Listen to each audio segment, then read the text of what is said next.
Днеска за нова година ще изпробвам за първи път да изпеча баница в Ultimate Lid. Слагам си тази подложка, защото оригиналната тази ми отнема от сантиметрите. Слагам най-напред тази подложка. После слагам баницата. Сложила съм я първо в алуминиева тарелка и после в хартия за печене. Слагам я на 170 градуса на програма Bake за 50 минути. Това го прочетах в един от коментарите в групата на Instant Pot.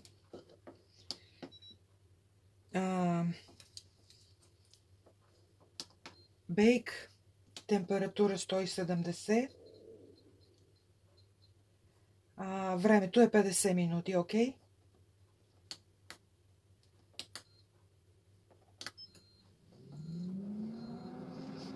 И след 50 минути ще видим какъв е резултата.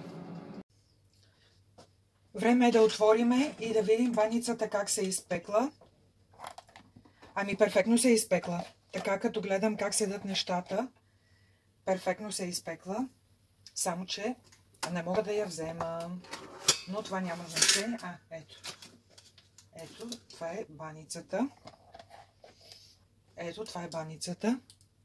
Както се е изпекла, сега ще я напръскам с малко вода и ще я покрия с една кърпа.